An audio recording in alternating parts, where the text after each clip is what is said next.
Good evening. The March 26, 2019 meeting of the Marion County School Board is called to order. For the courtesy of those listening to the meeting, I'm requesting that everyone in the audience please turn off your electronic devices or put them on vibrate. Later in the meeting, up to 30 minutes will be provided for individuals to address the board on matters concerning the operation of the Marion County school system or the school board only. Presentations to the board are limited to 5 minutes and are televised. If you wish to address the board regarding a regular agenda item or matters on which the board customarily takes action, you must first complete a peach form located on the table in the hallway. If you wish to address the board regarding a public hearing or a student discipline matter, please complete a lime green form. These forms must be fully completed and received by the board secretary no later than 5:40 p.m. The procedures applicable for each are on a separate sheet. Madam Secretary, please call roll. Mrs. Beth McCall, District 2. Here. Mrs. Nancy Stacy, District 1. Here. Mrs. Nancy Thrower, District 4. Mr. Eric Cummings, District 3. Here. Mrs. Kelly King, District 5. Here. Dr. Heidi Mayer, Superintendent. Here. Mr. Paul Gibbs, School Board Attorney. Here. Thank you. Mr. Eric Cummings, Vice Chair, please introduce the individuals who will be providing the inspiration and leading us in the pledge this evening. Good evening, everybody.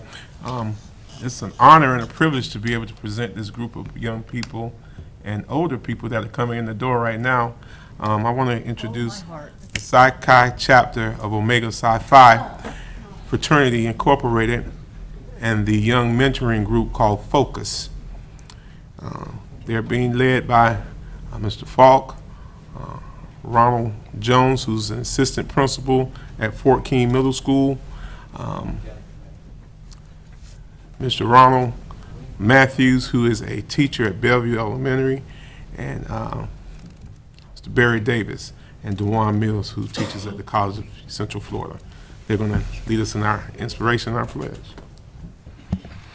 Greetings, Madam Chairperson, Ms. Kelly King, board members, Ms. Beth McCall, Ms. Nancy Stacy, Ms. Nancy Thrower, and my pastor, my brother, my friend, the Reverend Brother Eric Cummings, Attorney Gibbs, and Superintendent Dr. Heidi Mayer. My name is Ronald Jones, Jr. I am an administrator at Fort King Middle School, where the Marion County School District Principal of the Year, Mr. Gary Smallridge, resides. It has been a pleasure to be there under Mr. Smallridge. It gives me a true honor to be able to present the inspiration to you on this day. Today, March 26, 2019, today marks 25 years of me serving the community as a member of Omega Psi Phi Fraternity Incorporated. My topic today is letting your light shine. I look back on my journey, which started long before I adorned this purple and gold blazer 25 years ago. When chosen to become a member of this organization, the question was asked to me, will I live up to the individuals before me that paved the way? Did I have the same commitment as Cooper, Coleman, Love, and Just, our founding fathers? More importantly to myself, could I live up to the ideals of Dr. N.H. Jones? Dr. Jones was a light that shined bright and illuminated in our community.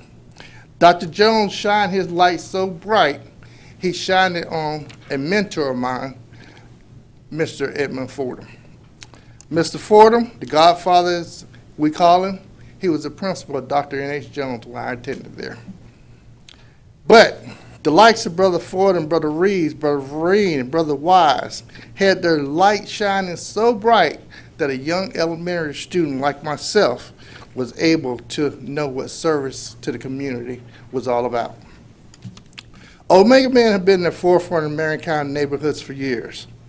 In my neighborhood, it can be done without street lights because the simple fact that the light shines so bright that Brother Elmer Smith, Brother Clyde Neesman, Alonzo Braden, Willie Ray Nunn, and Whitfield Jenkins, men who shine the light so bright that we didn't have to have street lights because they paved the way for us to get home every afternoon.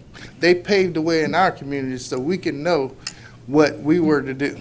They paved the way for us so we can shine a light so bright that we can bring young men like this before you today. As I went to high school, I met a young man who explained to me exactly what service was. That young man was the name of Roman Grace. That young man showed me what Omega Psi Phi was for today. He was an educated football player, someone that I wanted to be. Himself and Brother Barry Davis took me and showed me how serving the community gave a bigger purpose in my life. As an educator, it's important that we keep our light shining every day. As on any given day, we don't know which one of the 44,000 children that our light will affect. I'm so glad that Ms. Edwards, Ms. Janet Bowser, Ms. Alex and Debbie Castaneda, Philip Yancey, and Jim Hayden never let their light dim. They cared enough to keep it lit long enough for a young man like myself can navigate his path through life. As an educator, we never know which one of our lights will shine on the next Dustin Malkovich, Paul Reeves, Steve Ram, Travis Mays, Cynthia Johnson, or Todd Duffy. You may not know these names, but these are names who are dedicated to our community. These are names who went through our community. These are names who let their light shine every day. Everyone that has a precious ability to deal with kids, let's keep our light shining. You never know the effect that you may have. When my car is broken, I am so glad that an educator kept their light shining on the auto mechanic because I couldn't fix it. I close by saying, we are educators. We have the ability to make a change. Let your light shine because we have the power to change the world. God bless you. And now I'm going to turn it over to Mr. What's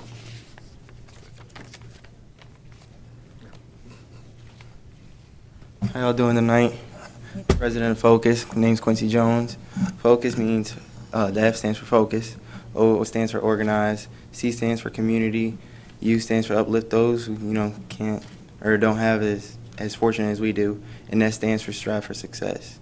And that also is part of our obligation tonight, vow to focus on God in school, stay organized within my home and school, help within the community, uplift those who are less fortunate, and strive for success. And Focus, really, we're here to, anybody, young men, we're trying to make everybody a better citizen, become better people in the world, and make change. Some of us, we're all bright futures and stuff, and bright minds. And like myself, I want to be an anesthesiologist when I get older. And these boys have great and big dreams, so we want to keep doing that and helping in the community. Thank you. Thank you for having us. Sorry. We're going to start off with the Pledge of Allegiance. I pledge allegiance to the flag of the United States of America and to the republic for which it stands, one nation, under God, indivisible, with liberty and justice for all. Thank you. You can be seated. Before they go, I want to introduce these young men because I want everyone to know that these kids are in our schools. Quincy, who's a student at Westport High School, Quincy Jones, Isaiah Leverett, Bellevue Elementary, Devin Hagens, Greenway Elementary, Brenton Braxton, Bellevue Middle School, Jeffrey Cooper, Forest High School, Jacob Cooper, Lake Ware Middle School, Emmanuel Cummings, Howard Middle School, Julian Farrow, Dr. N.H. Jones Elementary, David Jones, Howard Middle School, LaQuandre King, Howard Middle School, Samuel Melky, Bellevue Middle School, Nicholas Ricketts, Greenway Elementary, Trenton Small, South Ocala Elementary, Trace Terrell, Liberty Middle School, Tariq Wheeler, Vanguard High School, Cyrus Gibson, Vanguard High School, and Aaron Wells, Marion Charter. This is our focus group for Marion County.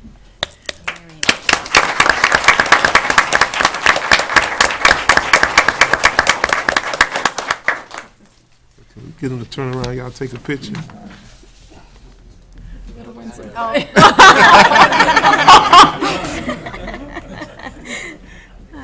Brandon, Fred, y'all come around too. Get behind him. You go out there, Reverend Cummings. That's right. Get out there too.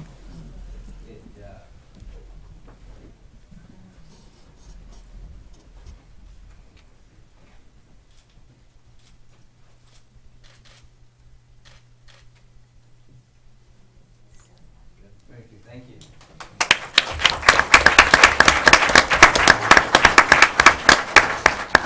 Reverend Cummings, when did the young men get a blazer like you? They got a lot of work to get to get the blazer. They have to actually be in college and have a degree.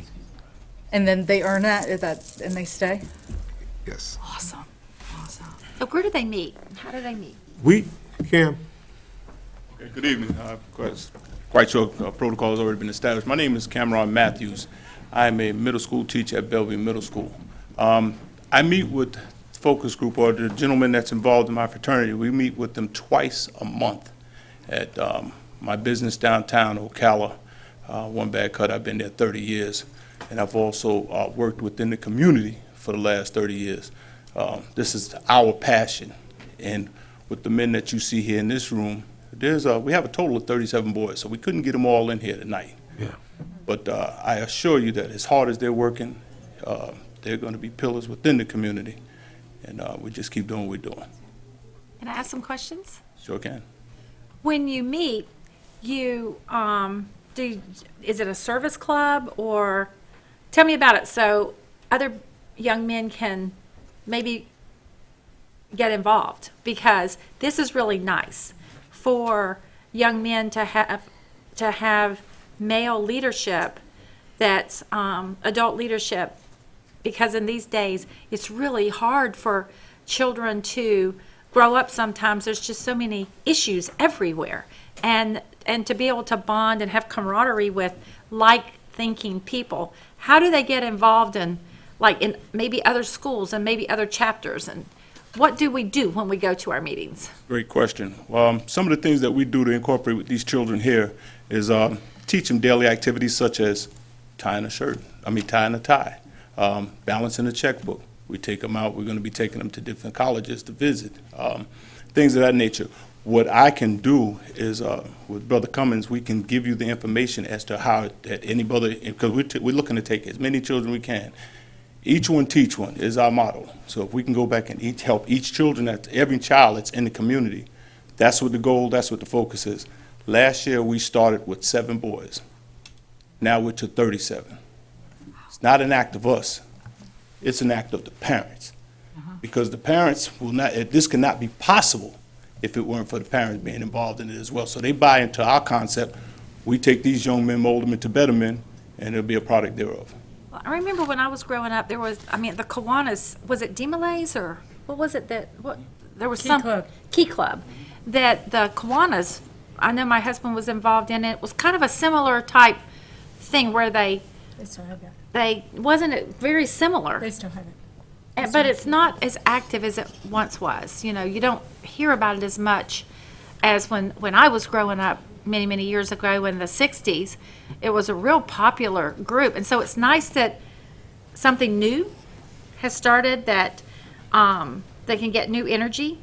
And so I wish the newspaper would pick this up, Mr. Callahan, and talk about this great organization for young men, so moms and dads can maybe reach out and find out how to join up. Mr. Callahan?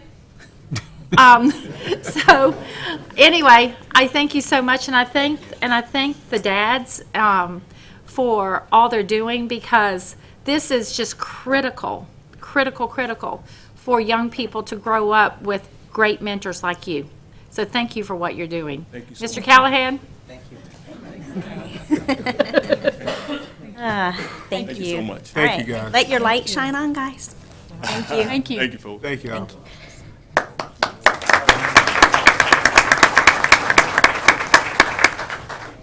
I love how you look. Thank you. I want to talk to you about that. Big man on campus, let's go. They want the board position, that's what they, Thank you very much for Come practice sitting up here.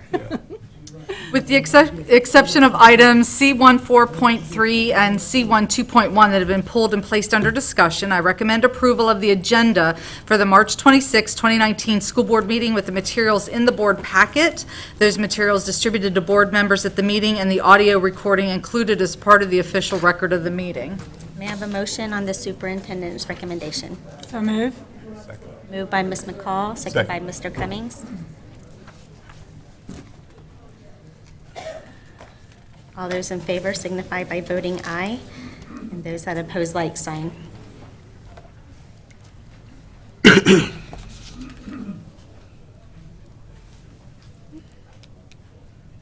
And the motion passed 4-0. May I have a motion to approve the minutes for the January 22nd, 2019 school board meeting? so move. Moved by Mr. Cummings. Second. Second by Ms. McCall. Are there any additions or corrections to the minutes? Seeing none. All those in favor signify by voting aye, and those that oppose, like sign.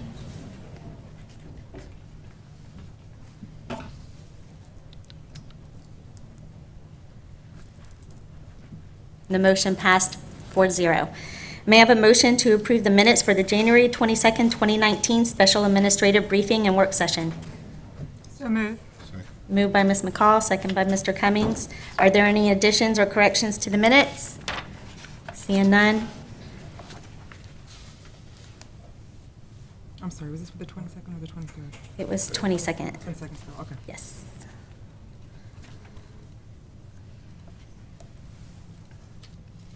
Okay, are open. All those in favor signify by voting aye.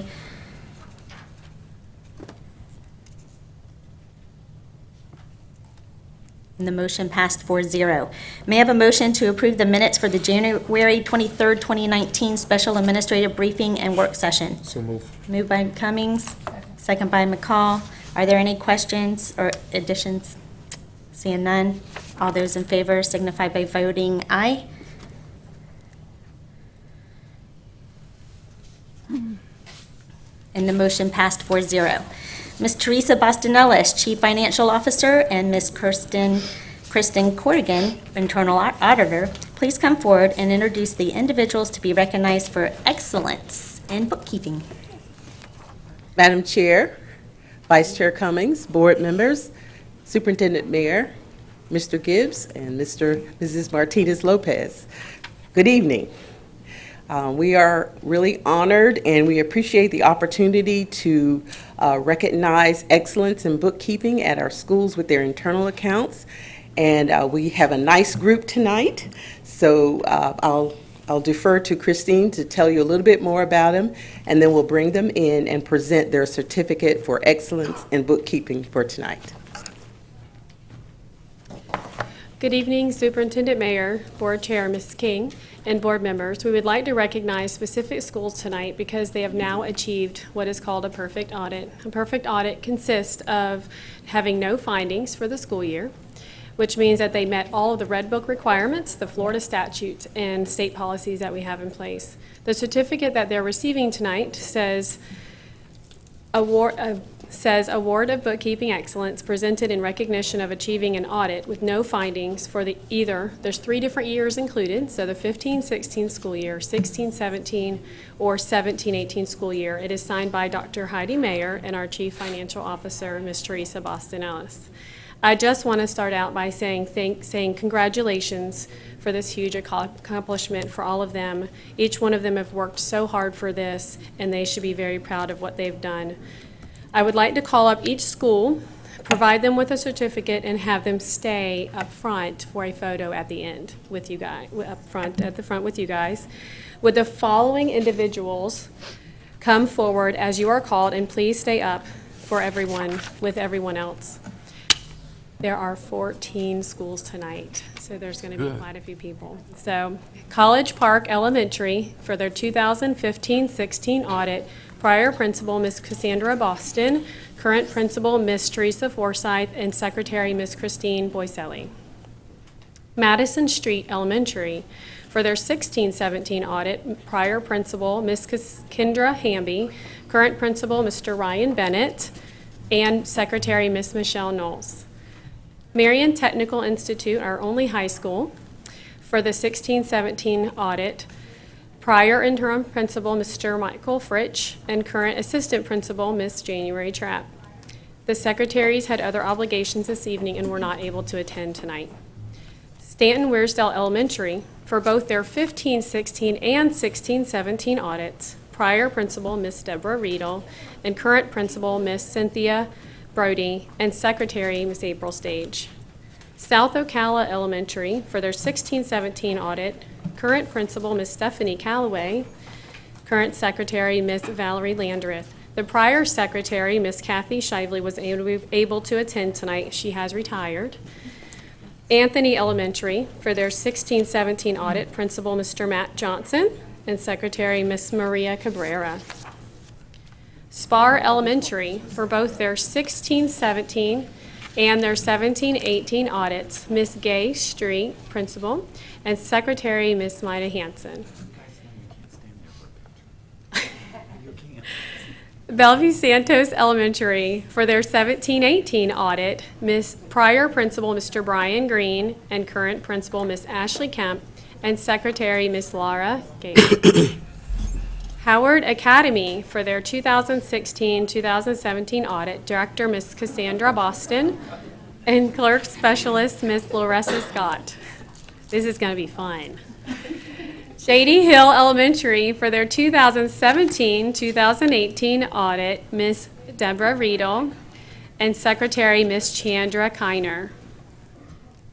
Hillcrest School, who's been here many times, for both their 16-17 and 17-18 audits, principal, Ms. Lori Manresa, and secretary, Ms. Peggy Rich. Legacy Elementary, for both their 16-17 and 17-18 audits, prior principal, Ms. Dawn Prestipino, and current principal, Ms. Shamika Murphy, and secretary, Ms. Liz Lucas. Lake Weir Middle School, this is our only middle school here tonight, for their 2017-2018 audit, prior principal, Mr. David Ellers, current principal, Mr. Brian Green, and their secretary, Ms. Tammy Tenney. Last, but certainly not least, Ocala Springs Elementary, for their 2017-2018 audit, prior principal, Ms. Cassandra Boston, who's here 3 times with 3 different places tonight, and current principal, Miss Michelle Sino, and prior secretary, Miss Beth Falk. And the current secretary is here with her as well, Miss Taylor Berry. Again, thank you so much for all of your hard work. You are all amazing. You work hard to accomplish this, and you should be very proud of yourselves. Thank you.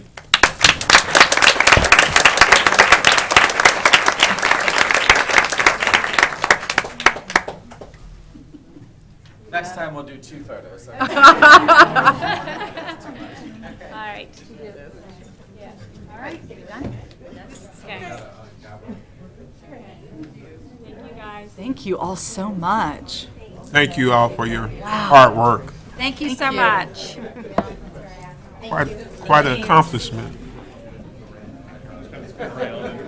It really is, because, I mean, all the money is balance my accounted for, and that means getting teachers to turn it in on a certain time frame, and it's documented. Some people have a knack for that. Yeah, they do.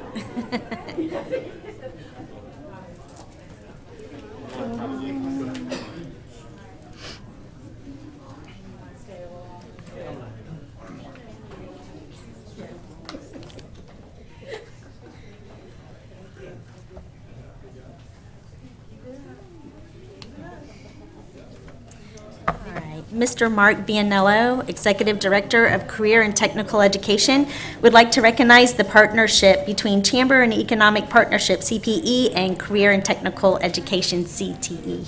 Ladies and gentlemen, that will be a tough act to follow. Good evening, Dr. Mayor, school board members, Ms. Martinez Lopez, and Mr. Gibbs. I'd like for you to help visualize 2 circles. And in one circle will be the world of education and training.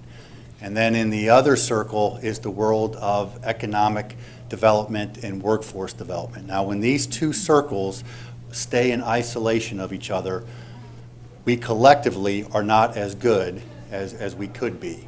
When these two circles overlap and when they work together, the sweet spot for our students and for the opportunities and for our community is where these circles overlap. Over the past few years, we have made great strides in the areas of CTE. We have done some remarkable things in a very short period of time, and we have done so because our circles are interconnecting. And they are interconnecting because of wonderful, wonderful partnerships. And probably one of the best examples of a partnership is what we have with our Chamber Economic Partnership. And it's my pleasure to introduce tonight and bring up the CEO of the CEP, Mr. Kevin Shealy. Well, good evening. I appreciate so much the opportunity to be with you tonight. And I don't come with an ask tonight. I simply wanted to talk about some of the ways that, just as Mark was alluding, that we are partnering. And make no mistake, with an organization who the word partner is in our name, that's really important to us. And I don't know of any partnership that we value, or quite frankly, that we brag about more than our partnership with Marion County Public Schools. I want you to know, and this is not hyperbole, this is not a sales pitch, and I do both of those things, but not tonight. Our partnership and what's going on between our business community, our workforce, development agencies, higher education, and Marion County Public Schools is something that's getting people's attention all around the nation. And I'm very excited about that and what that means for our community and how that impacts long term. Just a quick story, and I don't know that Dean has heard this story yet. Dean Blinkhorn, who is our Director of Talent Development, and Mark has not heard this either, but our Vice President for Job Creation is at a meeting out west this week, and he is with the leading site consultants in our industry. And you may not be familiar with that term, but for any large project, if you think about McLean, Chewy, AutoZone, FedEx, some other things coming down the pike, they are led by a site consultant, a professional who's paid to help a company choose a community. And they know every community in the country, and they know what's working and what isn't. And the highlight of their dinner last night was the amazing things going on in Ocala, and it was really about this partnership.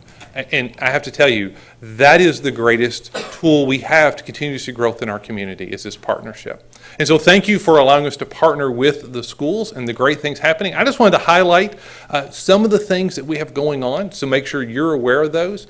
We have named our initiative with the schools Next Works, because it's about this next generation, and they do work. It's just making sure they have the skills necessary to be successful. And so one of the things I want to highlight for you is a new program that Dean and Mark dreamed up last fall. It came out of some student surveys, and that's an event called Next Working. At the CEP, we obviously know a lot about networking, but Next Working, we found out from students, from CTE students, that they really wanted an opportunity to have a chance to network with business leaders in their individual areas. So we absolutely know how to do that. We couldn't find an example of anyone else who's done that before, so we created, working together, a program called Next Working. We had no idea how it was going to go, but I'm so thankful for Dean and Mark and their vision in this. We're getting ready to have the 11th one on April 10th. That'll be the last one, and they have been an incredible success. Over 250 CTE students have been able to participate in these. Each one has been dedicated to a different area. Over 60 businesses have had an opportunity to interact with our students. And out of these are coming not only these great opportunities for them, number one, to learn how to network. We provide a little training on that, but to also have one-on-one with industry leaders in fields in which they have interest. And we have already seen students who are getting internships, who are getting part-time jobs, who are getting leads for how to get into, if they need to pursue higher education or what that next step is. They now have someone, and a mentor, as we were just talking about, who's there willing to work with them. And I don't know of anything more exciting that we can do. And so we look forward to continuing Next Working into the new year. Being a part in working with the teams as we look at the Career Choice Academies, and very excited about the new academies in entrepreneurship and the Power Academies, and just very excited to see the business community engaged and being able to provide input. And what happens is when they provide input, as we're seeing with the Power Academy, they then begin to provide equipment and tools and dollars, and those things are really important for allowing us to be successful. We are also very excited about what's going on with our business advisory councils and being able to look to provide more and more business leaders who can be a part of those, provide their input and engagement in that. And one of the new things we're looking at is creating a volunteer portal so that businesses and teachers can access it together to better be able to put together those volunteers with the classrooms that are needed. Our partnership is long-term. I think I've met with all of you at one point or another, and I hope you know that. This isn't a one-year thing. This isn't something, okay, next year we're going to move on to something else.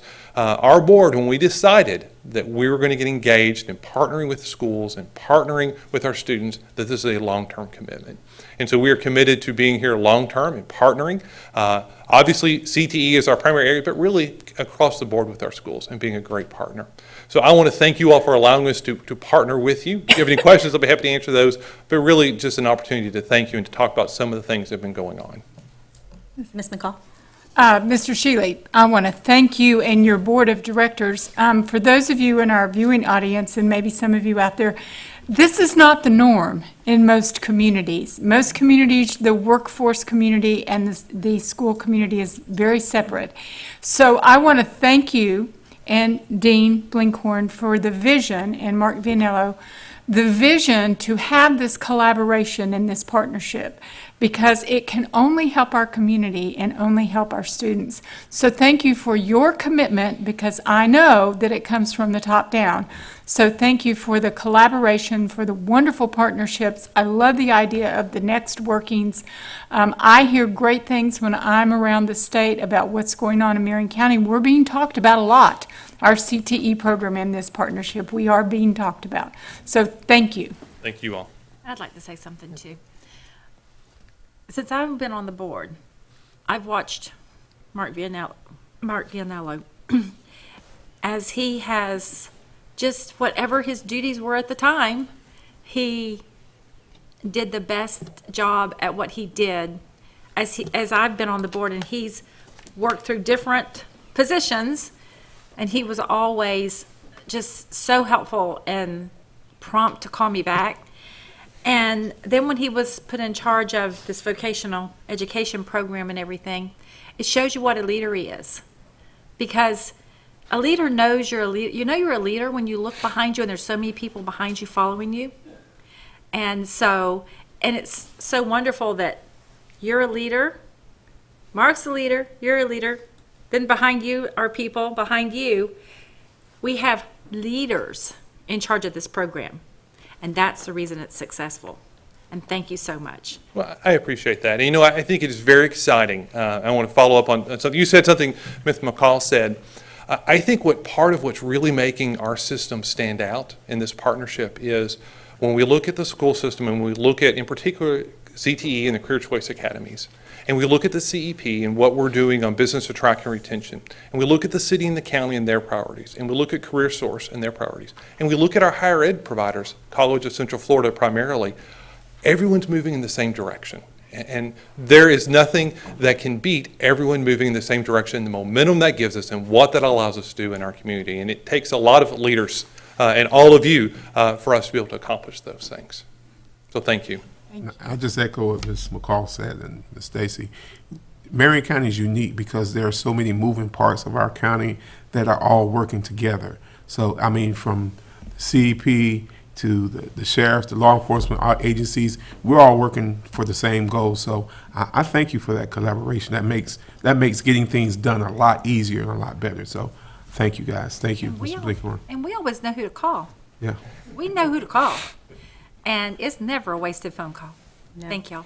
And Kevin, you used the word exciting, and actually what I was going to say is you guys are exciting and excitement and the momentum. And when I'm just watching our community and how it just seems to be taking that turn, and you even talked about our growth, and lots of times we'll even say, how can we keep our people here, and you guys had that vision working on that path, and it's awesome. And your relationship with Mr. Vianello and CTE and our school systems, and we're just very grateful. So thank you so much. Thank you. And I'll just, in closing, say this, two things, if I may.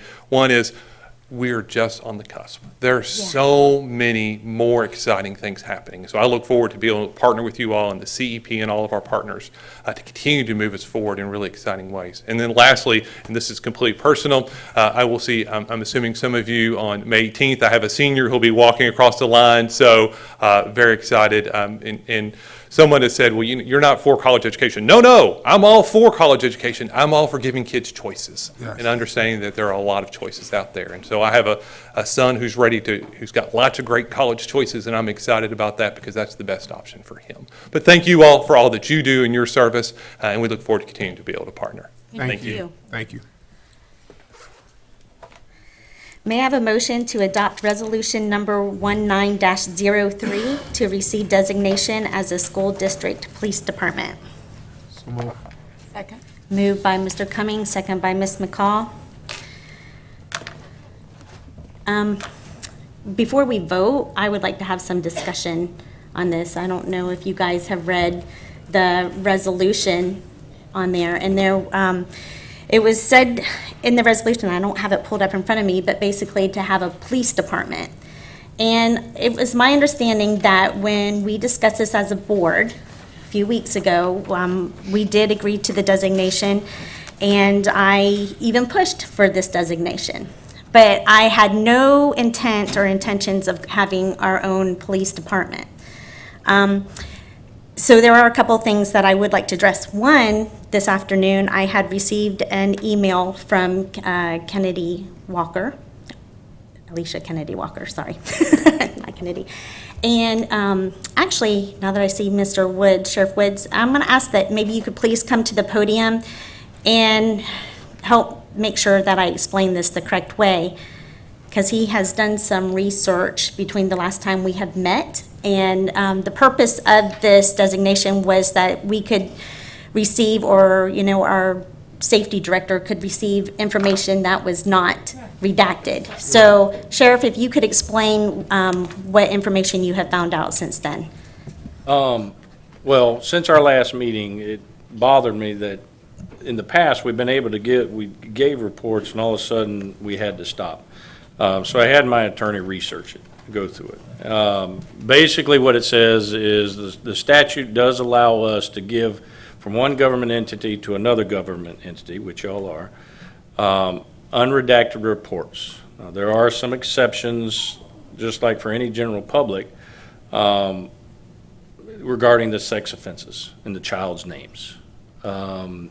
But however, in other cases, if it's a continuing investigation or a pending investigation, it might be held, but it doesn't prevent us from giving you information. So basically what it boils down to is we are able to give you unredacted reports. That's what it boils down to.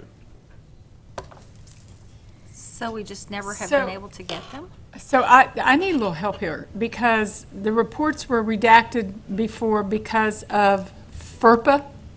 Not the police reports. No, these were our reports, the police Okay. reports.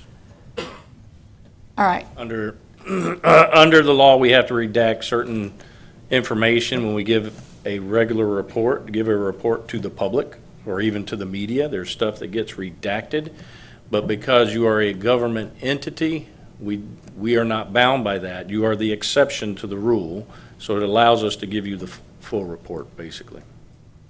So how does that work in the opposite direction? If they request an education record, we are bound by FERPA. There is no law enforcement exception for FERPA records, so. The only exception is. If it's a discipline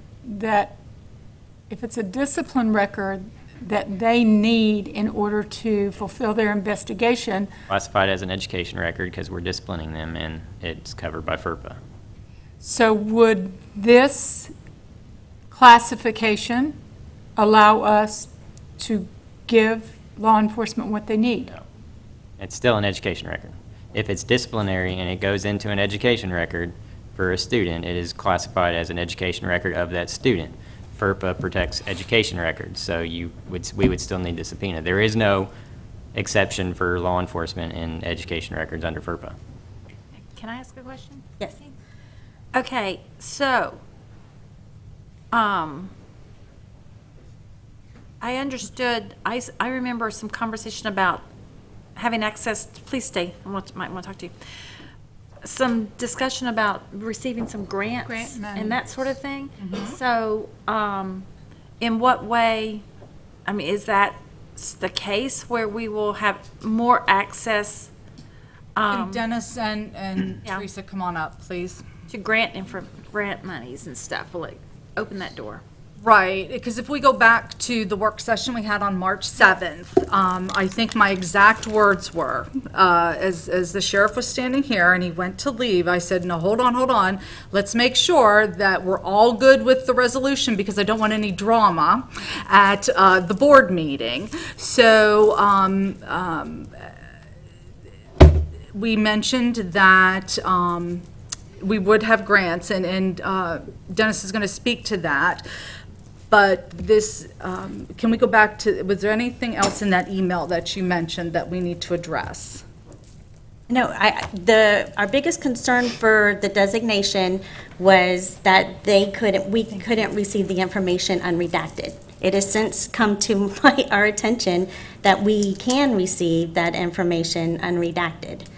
Okay, we can get to that, but, okay, so this was up a week ago, and then you had it prior, and then I was speaking with the sheriff yesterday and saw Captain Walker, or Major Walker, so, okay, but go ahead. He said anything. Yes, I read the email as well. My concern is, and the sheriff, they've been great. We're just not talking about the Marion County Sheriff's Office. We're talking about every law enforcement agency in the state or the country. Recently, we had an incident where there was a threat to shoot up a certain school, Hillcrest. Once I got this information from the state, they told us it was about 6 or 7 Hillcrests in the nation. I was concerned about that, as I should be.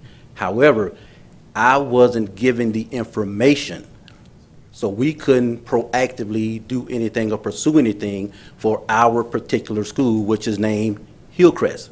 The person who made this threat had ties to Broward County, so it kind of puts this person in our backyard. So me not getting information, or the way I got the information, the full unedited version was from the state when they called me and told me about it. I'm not willing to play Russian roulette with our kids' lives. If there's an opportunity for us to do something to prevent any misconception or miscommunication about what's going on in our district, it's like putting a law enforcement or SRO on the campus. Our SROs are not superheroes.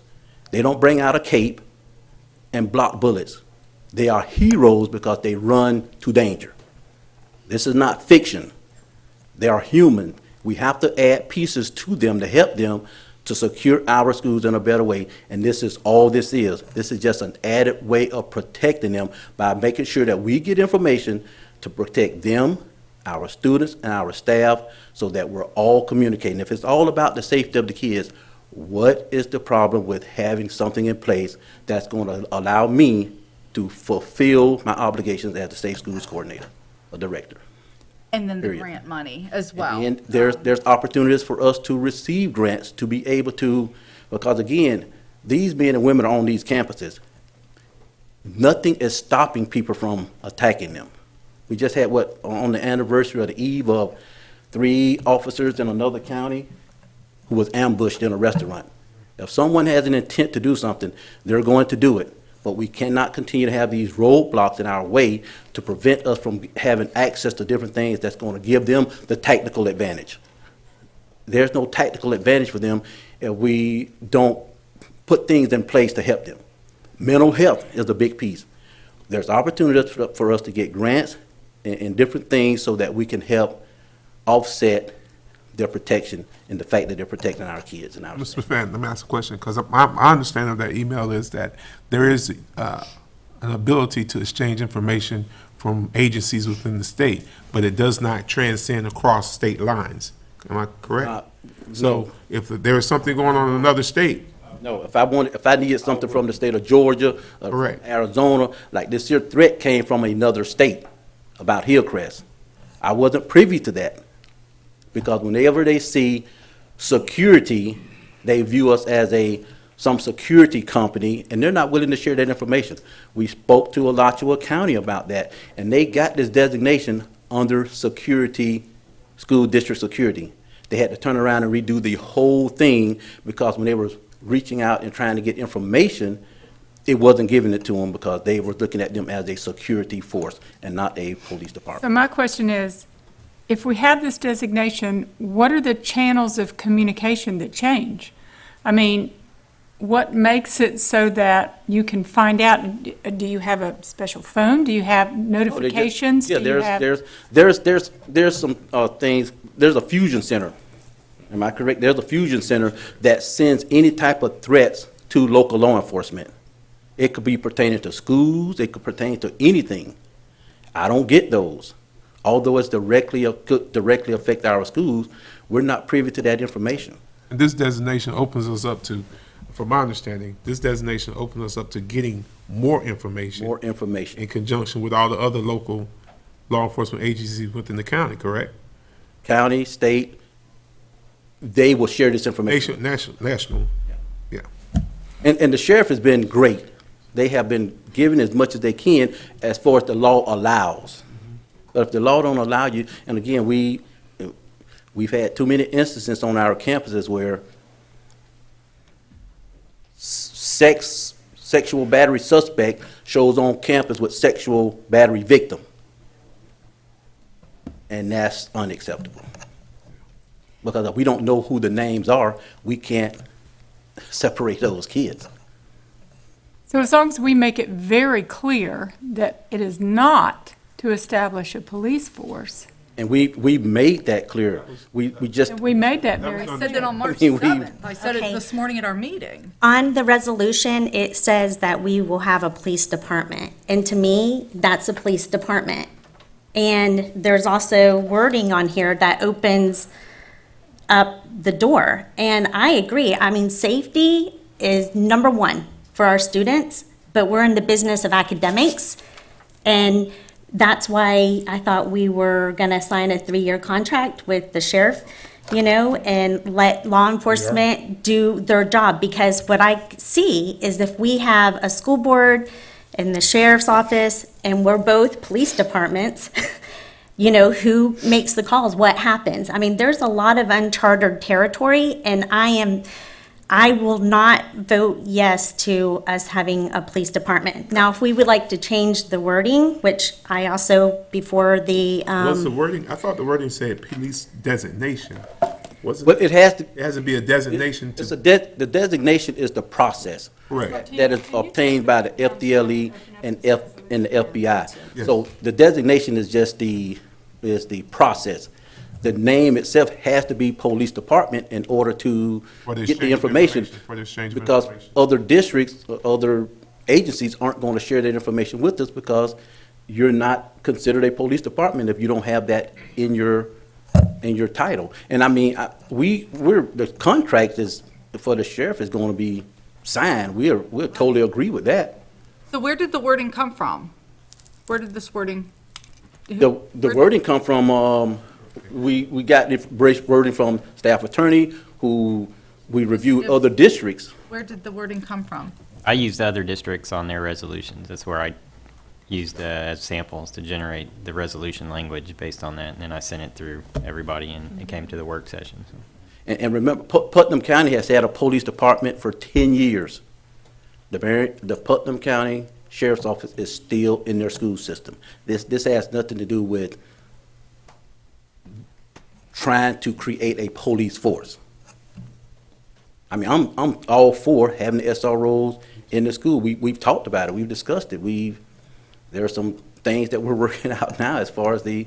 when I pull it up and it reads, it says adopt resolution 19-03 to receive designation as a school district police department. And what did Captain Kelly at this, or Mr. Kelly at the state He said, what did he say to us when we met him at Forest High? That it's this wording that then allows that grant money to flow through? Am I Right. calling correctly? That it has to be that wording, the department, the title, police department has to be in there. Same thing with the FDLE agent who came to visit us. Again, Alachua County had to start the whole process over because they weren't able to receive the information shared because of just simply the name. Okay, it's also my understanding, and correct me if I'm wrong, but there has already been a grant submitted. Am I correct, Sheriff Woods? That with the grant, hasn't there already been a grant that's been submitted? Can he please answer to that? Yes, there has. We submitted it, the 67,000 that was originally, that 67,000 was nothing any new. That was in the original bill a year ago. And we applied when the board here last year decided about the Guardians program, agreed to it. We came up with a number. I know, Mr. Cummings, you weren't on the board at that time, but the board came up with a number for me to train. We applied for the grant. We have the grant. And we asked, what came out recently is that the state extended that grant, and we asked for the extension to continue to get the funding so we can do more Guardians. So. And that's what I presented Correct. at the last board meeting. At the Yeah. end of the last board meeting, that's only for guardian training. That's not for the, and Ms. Boston Ellis, if you want to join in, because you mentioned this morning when I met with the directors meeting, this would help with funding fencing and you go ahead. The training, Yes. as well as the stipend, and then also it covers the ammunition and the actual gun. So what The grants through. But we, The sheriff already got that, though. we submitted a request for them to add additional people. Right. And that was what that grant was about. And, No. The sheriff could have put his own grant through, right? Yes. well, he has to anyway. We just submitted a request. Help me understand. Yeah, I'm very confused. Yes. Right, if you're talking about the Guardian program, at the last work session, we presented a budget to you of what Dr. Mayer wanted, and that was 2 Guardians at elementary. Middle and high. And then the 4 at the middle and high. So we took that budget draft and submitted it to the sheriff and his department. Found out that they had already submitted an application for grants, that they had been receiving funds, but this was to increase the number of guardians, because I think originally it might have been 30? 30. So we were asking for more because we wanted more guardians at the schools. And that has nothing to do with the designation. No. So with the designation, remember this morning you were saying about money and what this then could help us buy? School hardening. Yes. Hardening things. That is what we have been told, that if we have a designation, then it opens, as Mr. McFadden said, it opens us an opportunity to get additional funding that was outside of a K-12 setting, yes. And we always think about hardening, fencing and cameras and those other things. So it was just a way of allowing us, opening up the door so that we have as much access as we could get for funding. Yeah, can I say something? So what I see here is we're at a public meeting. It is clear and will be on the record, and we will all approve the minutes to this meeting, that we are not becoming an official police department. But due to the insanity of government, we have to jump through this hoop. And it's a harmless hoop. It can only help us to obtain grant dollars. Possibly.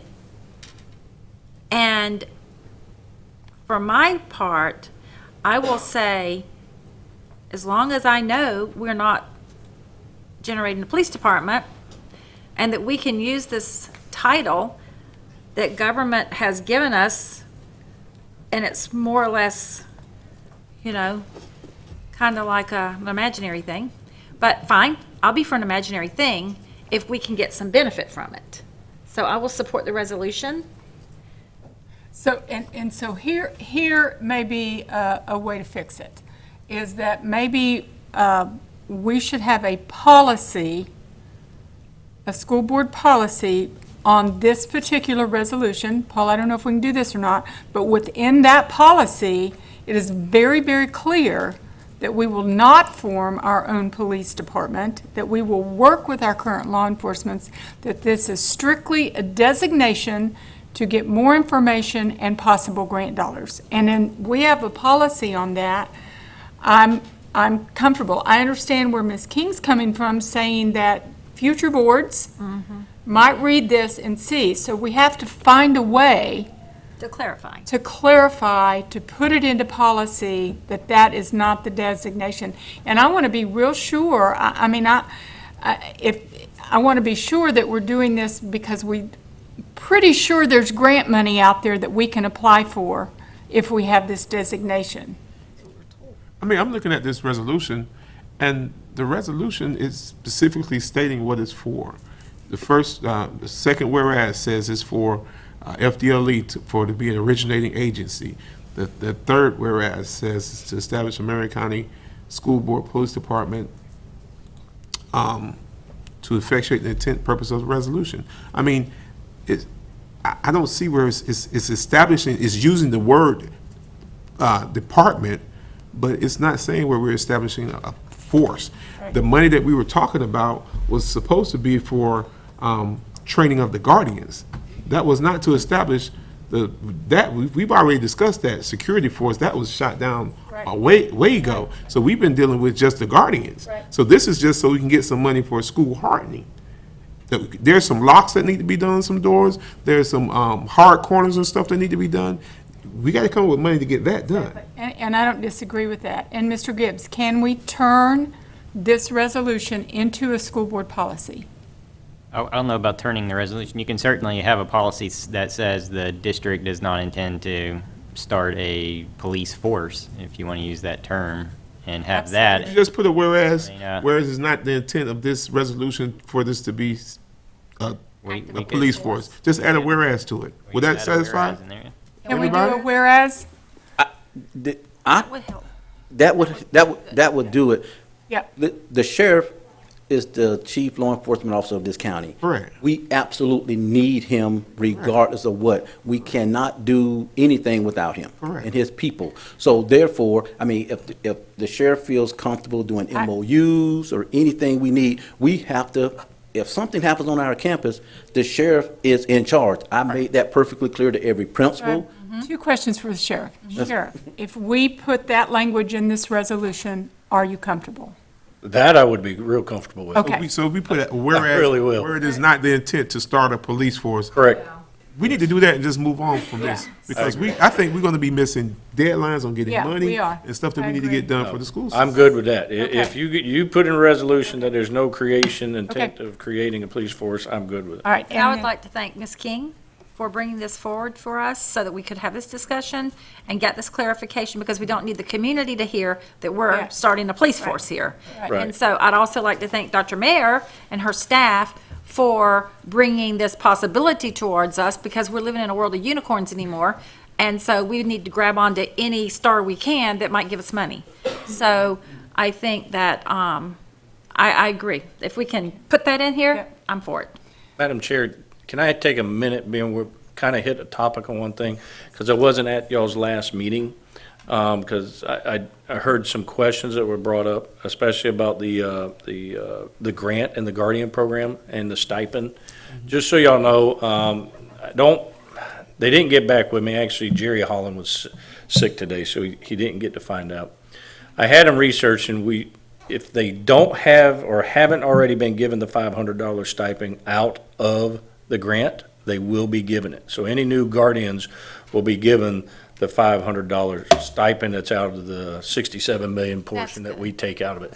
Just so you know, because that was when I heard that, it was a concern of mine, because it's clear in there, it's for them, and I got to make sure it goes to them. The grant does already cover for the weapons and the ammunition, and I appreciate Dr. Mayer looking out for us of wanting to increase the numbers. I really appreciate that, to giving me all that. There's some stuff in there that we don't do right now.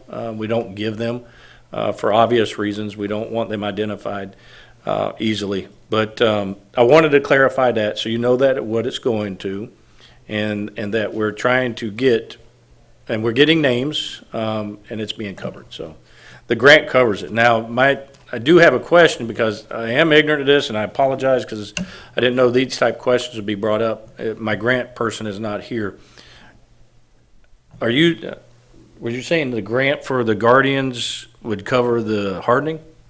No. Okay, all right. I want to make sure, because I don't know. Because I don't think it does, but I'm clueless into that area, so just letting you know. That's why we're so passionate about this. Right. Because then it opens the door to grants, which was the intent from the And beginning. I don't think we're really even 100% sure about the grants. I think we're like in a hopeful process right now. I think it's also new that, I don't want to say we're definitely going to get grants when we might not get grants, but we're hopeful we'll get grants, and this might help us to get them, so. Listen, I got enough business as it is. I really don't need to be into y'all's business.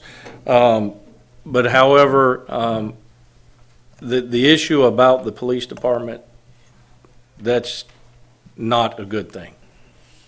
And if it's ever created, it would create conflict. And it does make me feel uncomfortable when it gets talked about. People say that that's the direction that they're going, or it comes around. But having the resolution change to what Mr. Gibbs says, saying that that's not the intent, that makes me feel better. And I think somebody mentioned it, that if you got too many hands in a cookie jar, that's when problems happen. Indeed. And that's what happened at Broward, to be perfectly honest with you. So, Sheriff Wood, let me just understand, because we had a conversation about the current grant for guardians, and you asked for an extension, but you could not add numbers to that, correct? No, I cannot. Correct. I cannot add to them because the extension will not allow us to do that. We got to stick to the number, but the truth is I'm nowhere near the 30. 30. Right. And that's not to anybody's fault. It's one, they don't pass the background, like I told you. Two, I think, staff begins to realize what it entails, and it entails an extensive training, which is an awful lot, and devoting that much time to go to it. And sometimes in the back of their mind, they don't go into the school system to do what we do. And that moment that they think about that they may have to take a life, that's huge. Right. And then, of course, there's individuals that we absolutely don't want part of the process. Right. So that's what keeps the numbers down. Thank you. All right? Thank you, Sheriff. Thank you. Thank you. So we can't vote tonight, right? You can make a motion to amend, and we'll do it verbally, so Ms. Lopez. I move that we. Well, what I have put in here is add additional wording to the resolution to whereas the Marion County Public School does not have the intent to create their own police department. Their own Force. police Force. Okay. And I added the language to read, whereas it is not the intent of the school board through this resolution to establish its own police force. That's it. That's it. Let me put amend wording. in That's there. So move. Yes. I Amend move wording that to we- the resolution. Okay? All right, Okay, so we're ready. we're good. So, You have to make an emotion. I move that we amend the resolution to the new wording so that the intent of the board is not to create a new police force. And I second. okay, so, you got it, moved by Cummings. Now we need to vote. Okay, It's open for voting. it's open. Yes. Okay, mine's not. Mine is not not either. either. So I'll just shake. Okay, because I've closed it to try to, okay. Same for me. Yay. Thank you. You want me to do a verbal? Thank you, Sheriff Woods. Okay. Thank you. We voted yes. Okay. Yes. Wait, Teresa, before you guys leave, I am very curious about the grant, so I also would like it in these minutes that I want to know what we received from these grant money in the hardening. Okay? Or what we potentially could receive, because nothing's been applied, so we haven't received. Correct. So- Right, so it's potential. So I want to follow this process to make sure that, I just want to follow it. Okay? Thank you. All right. Thank you. Woo-hoo! Love you guys. Caca. That's right. All right. Thank you. All right. The next one, I think, Balanc's easier. May I have a motion to adopt resolution number 19-01, authorizing adoption of statewide mutual aid agreement? So moved. Moved by Ms. McCall, Okay, just give me a second because we closed out, so I can try to get you guys in, and it's closed out on me. Give me 1 second. okay. Second. Okay. Okay, just go with the verbal, please. Okay. So I have a motion, was it, A second. okay. Mr. Cummings seconded. Okay. Is there any discussion? Seeing none, all those in favor signify by saying aye. Aye. And the motion passed 4-0. I will now ask the school board's attorney to explain the rules governing persons who wish to address the school board tonight. I have 2 off air, and I just have, In compliance with Section 286.0114 of Florida statutes, the school board has adopted uniform procedures for public speakers who wish to speak at tonight's meeting either regarding one of tonight's agenda items or a matter relating to the operations of the school district. These procedures will ensure the public has a reasonable opportunity to be heard on school board and school district matters. A written summary of these procedures is available from the table in the hallway. Public speaker forms are also located on the same table. The completed forms were due to the school board secretary no later than 5:40 p.m. Tonight's speakers will be called prior to the business portion of the school board's meeting in the order of receipt by the school board secretary. Before you begin speaking, please state your full name and address for the record and spell your last name. Each speaker will have 5 minutes of time. However, if there are more than 5 persons who wish to speak, the board may seek consensus to limit each speaker's time to 3 minutes. When the speaker has 1 minute remaining, the speaker will receive visual notice to complete his or her comments. Speakers may not yield their time to other people. Speakers and meeting attendees are expected to conduct themselves in a respectful manner. Therefore, verbal attacks and profanity are strictly prohibited. Pursuant to the procedures for public comment, item number 6, speakers are not to identify specific individuals other than themselves or their child unless the statement is provided 24 hours in advance. If there are matters dealing with student discipline, including expulsions, they will be scheduled at the conclusion of the televised portion of this meeting. Parents may address the board regarding a discipline matter at that time. To ensure student privacy, only a parent or guardian may use a student's first or last name. Identifying references to or identification of other students and/or their families are also strictly prohibited. Thank you for your attention to the board's requirements. okay, we have 1 on air, 2 off air. Okay. Jessica Laba?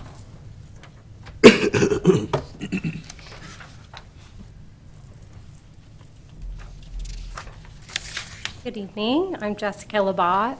Last name is Labagh, and I live at 1420 Southeast 20th Avenue here in Ocala. Good evening. Thank you for the opportunity to speak. I am here in the context, I am a parent of 2 Marion County public students, but I'm actually here in the context of a speech-language pathologist. I contract with Marion County Public Schools, and I'm here on behalf of a large group of us in regards to item 13.1 that I realize you haven't addressed yet, but we'll do so tonight, which is the school-level staffing plan. There is a change in that plan that may seem super insignificant to, at first glance, to anyone, but to us, we feel like it will have major significance to us personally, but also to the students that we serve. The change is looking at moving from one employee-based, contracted with Marion County School as an employee. The term contract I shouldn't use. An employee position as a speech-language pathologist to 55 speech-language pathology positions. And that is not obviously 55 new positions. That is looking at moving many of us that are contracted with Marion County Public Schools into an employee position. That is a very significant change for many of us. I myself am part-time.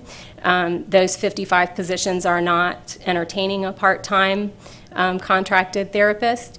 We're really kind of being asked as a group, there's 68 of us, and we're being asked as a group to consider that possibility. And several times we've been questioned, are we interested in that? We don't have any information. Of course, we've asked, but we don't have any information yet about salary, about terms, about what the expectations are of us. And very honestly, for me personally, it's not really as much about rates and salary as much as feasibility. I'm still active in private practice, and obviously I have obligations in that aspect. I have obligations as a parent that I have to fulfill, but I love what I do. I think as a group, I feel like I can say with confidence that we're regarded with respect as a professional group that maintain good relationships with our administration and our staff and certainly our students.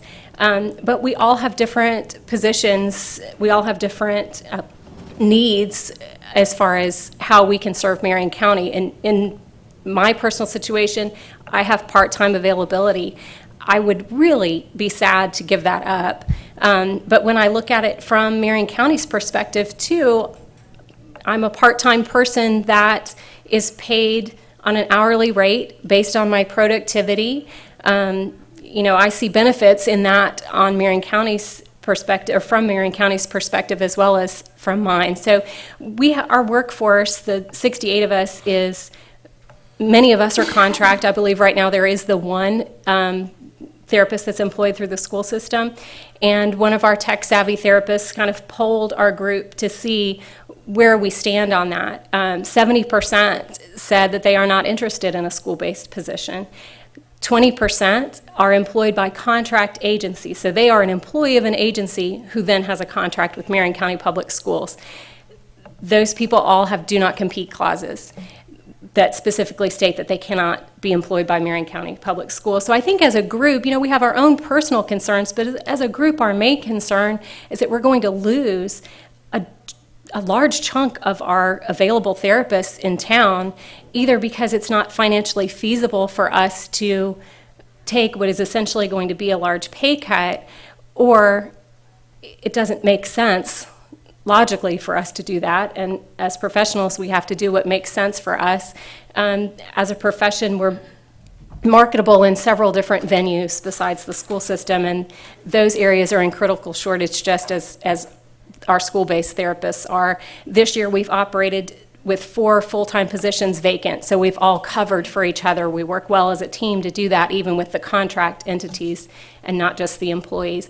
And we are concerned that we're going to lose a large chunk of our workforce if the contract options are not still in place, if part-time positions are not still in place, because it just won't be possible for those people to serve in that capacity.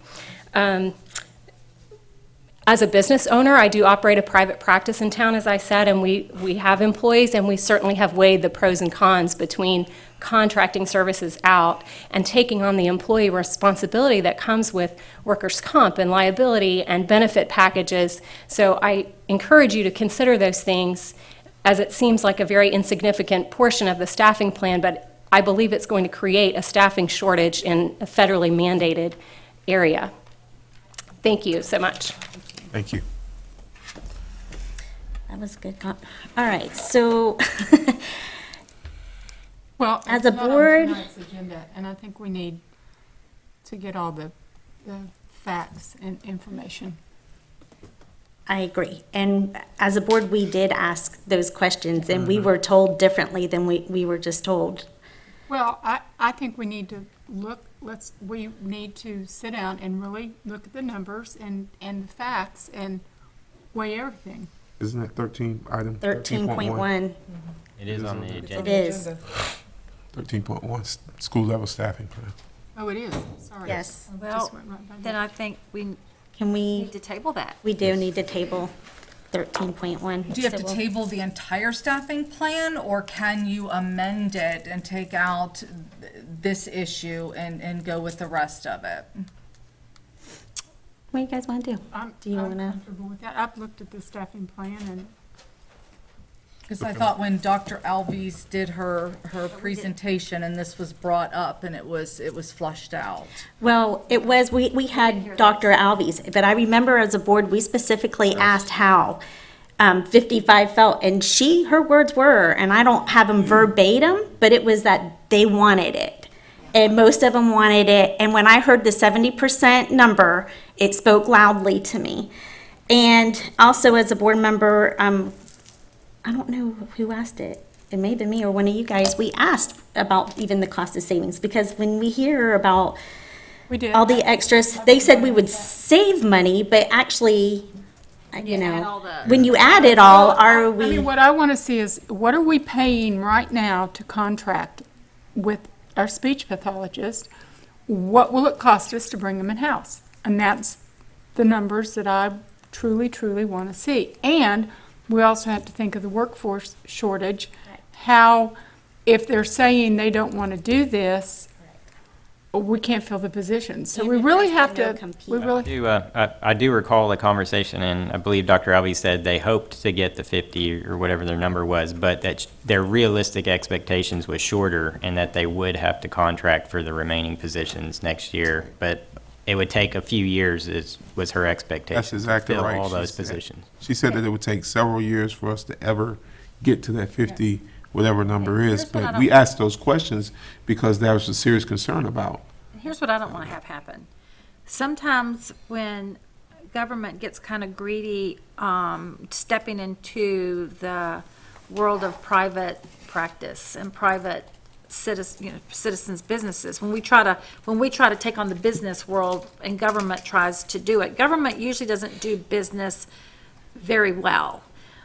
There ends up being a lot of cost where you've got employees, you've got time where there's not a student to take care of and there's not things to do, and government just doesn't do the business world usually, in reality, very well. And so I really would like to see maybe our costs last year for our contracted services, see what we spent last year, because I mean, that's a year, and then look and see what it would cost just to employ those 55 people with the benefit packages and everything on top, because I also don't want to see I don't think we've a- gotten that yet. a program where where people stop going into that profession because government is trying to take over a business that government doesn't do well by doing all the business. We're already a health department, and we're already all kinds of stuff.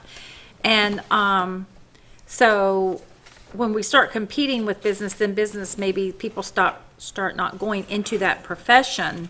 And then we do have a shortage in the community for this service because there aren't people available anymore. So So can we remove that?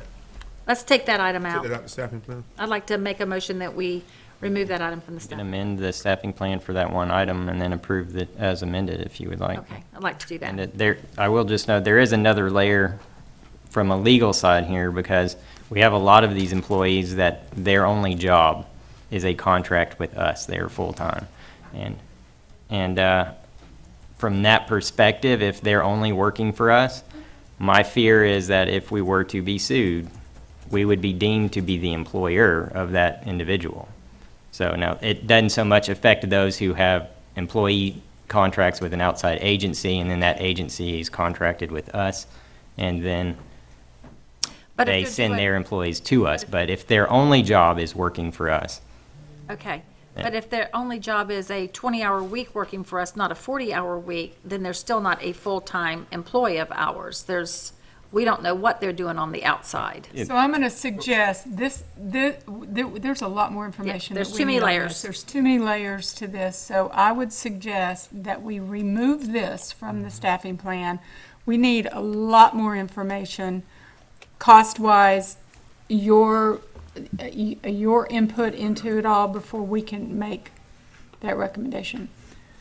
that's fine. You can, like I said, you can move to amend and remove the staffing plan back I'd to like what to it do was. just and that. then- I would like to move to amend the staffing plan and approve the staffing plan with everything except this piece, and take this piece back to the table and talk about it. Okay, so we'll wait and do that when we do When we the get to consent, 13.1. when we, You can't do it on consent because you need We have to pull take it so we off. do it Pull it now. now. Okay, so, Discuss it. okay, We've already discussed it, so Okay. we've pulled it. all right. But you'll have to do it separately as a motion, so you're gonna have to move to. So I move that we pull the item, what is it, 13.1? Yes. C 13.1 for discussion, remove it out of consent. I second. Okay. And then you just want me to do a verbal? All those in favor signify by saying aye. Aye. And the motion passed 4-0. Now you can make a motion. Now, I'd like to amend the staffing plan and by, We're still on consent. We gotta wait till we get to.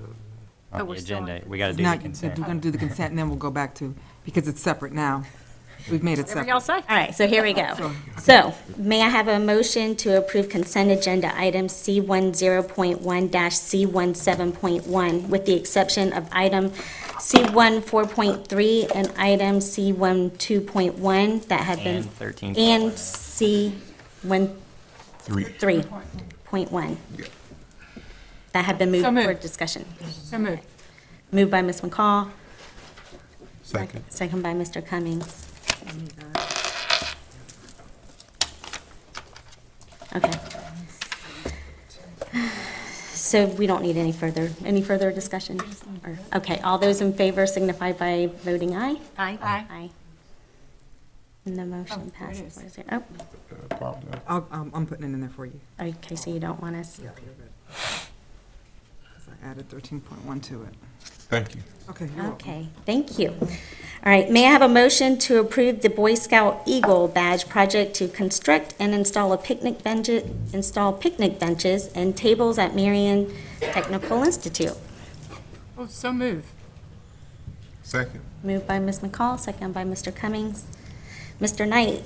Yes. Good evening, ladies and gentlemen of the board, Dr. Mayor, Ms. Martinez-Lopez, and Mr. Gibbs. It gives me great pleasure to come to you tonight to talk to you about an Eagle Scout project that is requested of one of our school sites.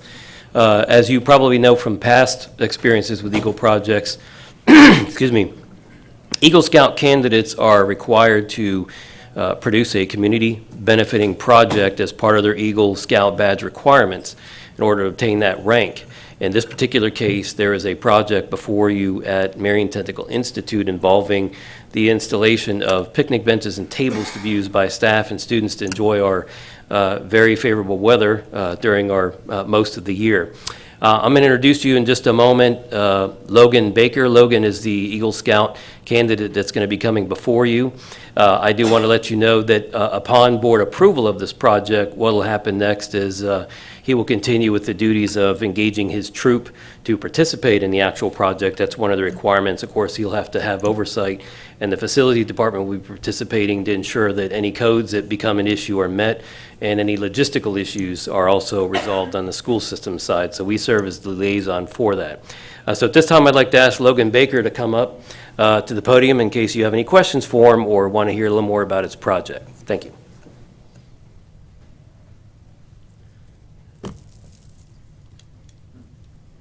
Hey, Sorry. How'd you come up with this project? Well, I go to MTI for the CTE program, and I started looking at the benches, and they are deteriorating. Not so much that someone would fall through them, but they are getting to a certain point. And some of the benches look like they were put together using like scraps of wood. Like one of the top boards on one of the tables is like blue, and the others are just normal wood color. So it's a little weird. Yeah. How many do you plan on doing? I'm planning on redoing 3 tables, and then I'm going to be building a whole new table. Excellent. One whole new table? Yes, sir. How many guys working with you doing this project? About 2-3 people. And what's the time? How long is it going to take you to get that done?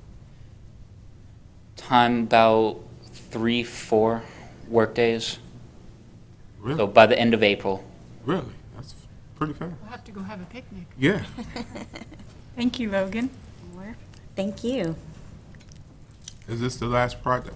This the last project before you get your? Yes, sir. Good. That's Congratulations. I know. Logan, stay here while they vote. Yeah, stay up here. It's your moment. All right, here we go. Should be open. Okay, so all those in favor signify by voting aye. Almost. So once you do this, Logan, when will you get your Eagle Scout? As soon as I finish the rest of my merit badges and go through my Scoutmaster Conference board review with my Scoutmaster and then with the council. Send us an invitation. I'm going to one this weekend, as a matter of fact. Someone I know is going to get their Eagle Scout this Saturday, so send me an invitation. I was a Boy Scout one time. Long time ago. All right, the motion passed 4-0. Thank you. May I have a motion to approve the agreement for police special duty officers with the city of Ocala? Moved by Ms. McCall. I need a second. Second. Second by Mr. Cummings. Any discussion? Seeing none. All those in favor signify by voting aye.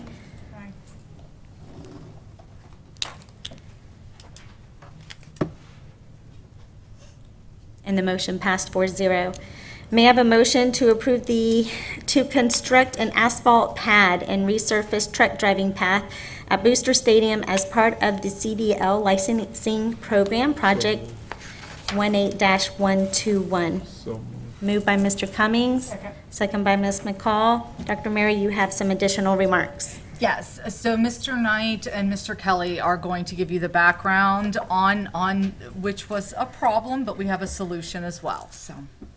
Yes, I come before you in discussion. This item was intended originally to go to the consent agenda. What had happened is we learned after the board agenda was published that there was a misstep on the part of the subcontractor involved in the site work, and they did not include the material cost of asphalt or lime rock. The rest of the project cost is included in the $299,881.92.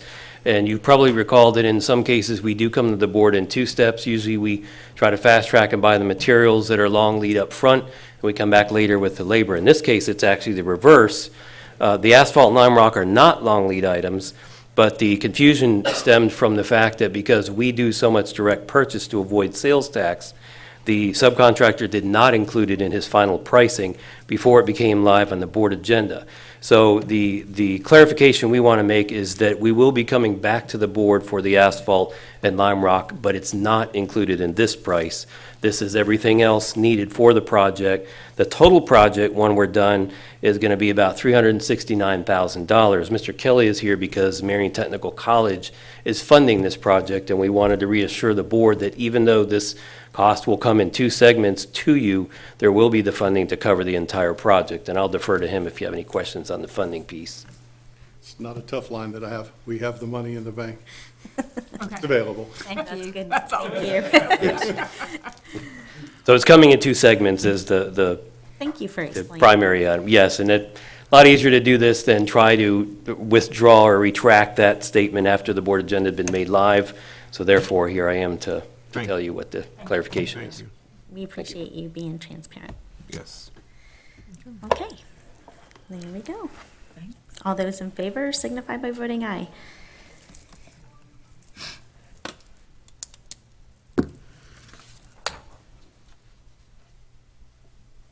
And the motion passed 4-0. May I have a motion to approve First Amendment to Agreement with Jane Elsperman LLC? So moved. Moved by Ms. McCall. I need a second just to discuss it. Second. Second by Mr. Cummings. Okay, we have some, Mr. Cummings, I understand that you pulled item C12.1 and you wish to have further discussion. I looked at this and I kept looking at it. I looked at it several days ago and it just wasn't looking good to me. And I had questions. The question more so was, okay, the board, prior to me getting on the board, did this agreement with Ms. Elsperman back in August for some, 12, 13 schools at 55.5. And now they're adding 10.5 just for Oakcrest. And my question is, what is this specifically for? If it's something that all of the other schools need to get, I mean, what is it? I just need clarity on that. Yes, sir. So I'm going to liken this, I'm going to start us off, and then I'm going to turn it over to Principal Leinenbach, principal of Oakcrest Elementary School. I'm going to liken this to, her request to me was she wanted to utilize her Title I dollars for professional development, specifically utilizing Ms. Elsperman for some coaching services, specifically to her coaches. We know the needs that are at Oakcrest. We know the instructional needs of the students. We very clearly know the instructional needs that we have for our teachers there at Oakcrest. And I had a highly proficient principal of mine, Ms. Leinenbach, that came to me with this request, wanting to utilize these funds for this reason. And so I did agree that, this would be something good and beneficial for our students and our teachers there at Oakcrest. I'm going to let Ms. Leinenbach talk specifically as to what she utilized and what Ms. Elsperman did during that time frame. Thank you, and thank you for allowing me to come this evening to explain. We took a look at our data, and we saw some great improvement and strides as semester one moved forward, as expected with our new instructional team, including our new academic coaches and even some new administration, because I was able to obtain another assistant principal this year. And so as the first semester went through, things were moving very well. We have teachers who are on academic coaching plans through, as you know, we're under DA status, and through the DA team, we have teachers, that are under coaching plans. And part of that is for our academic coaches to work with those teachers and help to improve and strategize instruction, ultimately helping our students to succeed and our school to succeed. So once January came around and we came back and revisited our coaching plans, it was apparent that things had pretty much plateaued, and we had met the maximum capacity of what we were able to do at that moment. So I took a look at what the underlying causes might be for that, and one of the things that with Ms. Kynard's assistance and also with the DA team from DOE, we came up with the concept that our coaches had really kind of maximized their capacity, 3 of them being new to coaching, and the need to make sure that when the coaches walk into the classroom, or I walk into the classroom, or other administrators walk into the classroom, that we're all seeing the same thing and doing the same things that need to impact the change to make it happen. And so that was the purpose of contracting additional time with Mrs. Elsperman. What she provided for us was professional development for our coaches, and also my 2 assistant principals with myself included. We did instructional walkthroughs where we went through classrooms. Actually, we visited every classroom in 3rd, 4th, and 5th grade, and would come back out, have conversations about what we saw, and basically kind of calibrating all of us of what we want our instruction to look like and what we're seeing when we go in, so that our coaches can then ultimately impact and create positive change through that professional development. So these services already been rendered? So, yes. Because that was why I needed clarity, because I'm saying, you got about 8 weeks left in school. If you're going to try to put something new out there, I'm like, where is this coming from? This is kind of late in the game. So you're telling me this stuff started at the beginning of this semester?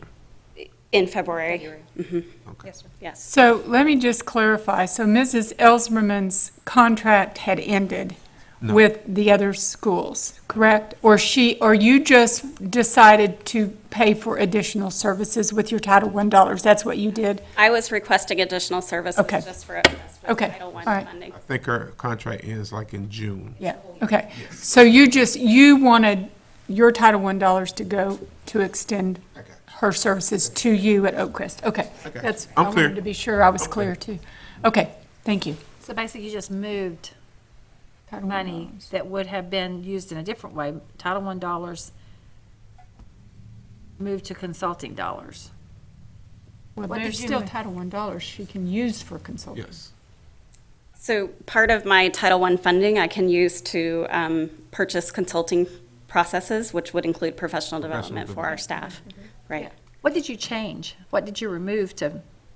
I was actually, once the Title I dollars were dropped, I was actually given additional dollars. Okay. And it all happened around the same time. Okay. Yeah. Okay. Thank you, I Ms. just Lyon. wondered what we didn't get for the new, but this Nothing, is we new gained. money. Yes, we gained. I have a quick question about the coaches since it was brought up.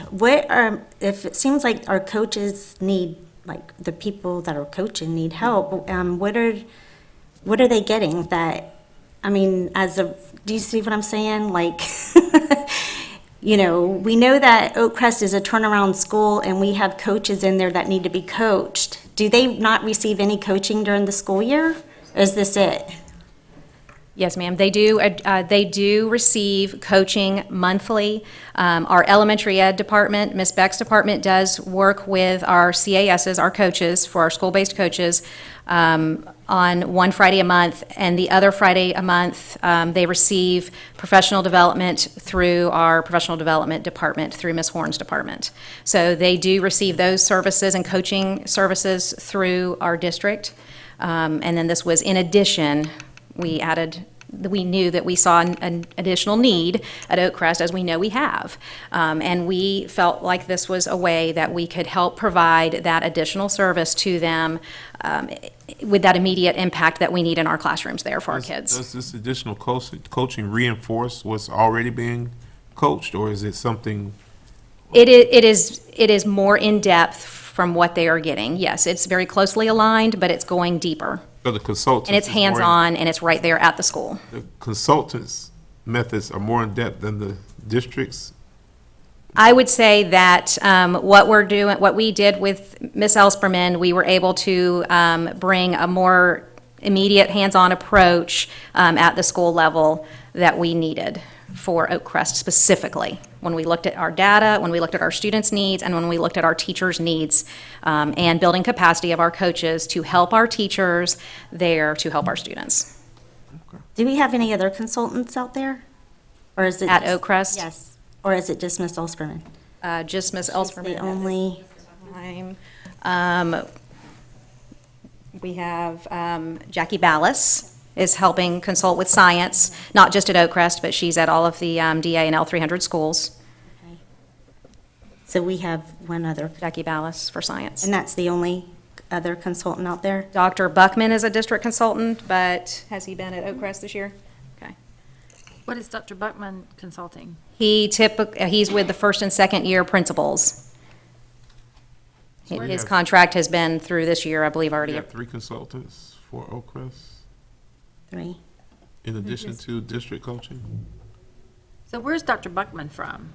He is a, National Lewis. right, he's National Lewis University.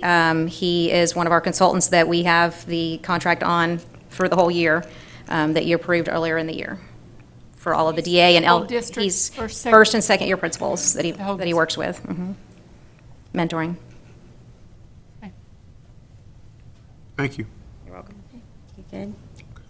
Okay, Okay. Thank you. thank you. It's ready for a All vote. right, all those in favor signify by voting aye.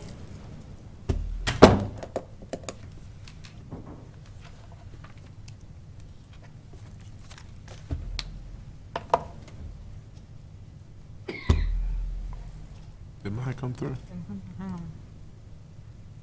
I had an error message. Something just popped back on mine. Oh, mine just popped back up. Yeah, I did too. Do I need to vote again? I'll put it in there, you're good.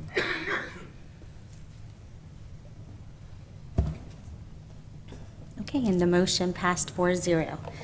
May I have a motion to approve the following cash or tangible? We got to do 13. We gotta do 13.1, because now that's at the end, it wasn't in the script. Oh, So now okay. So may I have a motion for C 13.1? So moved. That's the amendment to. That's the amendment to the law enforcement designation and the No, proclamation. that's for the I'm sorry, staffing the plan. staffing plan. That's the amendment that we would like to remove. It's a motion to approve the staffing plan for 1920, and then With you an have to amend it, yes. Okay. So I would like to amend the staffing plan, that we approve it with the exception of the speech pathologist portion of the contract, So is that a motion? and make a motion. Is that what I want to say? You have to get a second to discuss, and then during discussion, You And we can amend move it. to amend, and then you need a second for the amendment. So you have to, Go ahead, you do it. so I move that we I'm accept the staffing plan, the school staffing plan. All right, Second? and second Second. is Cummings. And Now now you can I can do amend this. it. Okay, and I would like to amend the staffing plan to exclude the speech pathologist portion of the staffing plan, but to approve the staffing plan without that. So that's a motion. Do I have a second? I second. Right. So we have to vote on the amendment. Vote on the motion as amended. Do you want me to do a verbal? I can do this one. Okay. I had enough time, okay. We're gonna make that one. Take the vote. Are we going to vote on the amendment now? Yes, we're voting on to amend the staffing plan to exclude speech pathologists. Okay, all those in favor vote aye. It should open, there you go. Okay,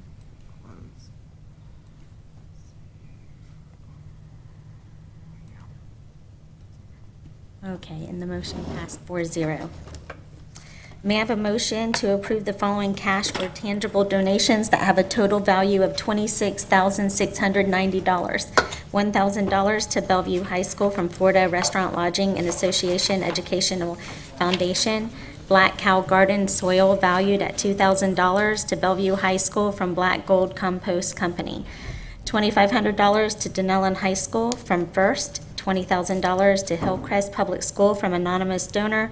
$1,190 to North Marion High School from One Blood Inc. Okay. Moved by Mr. Cummings, Second. second by Ms. McCall.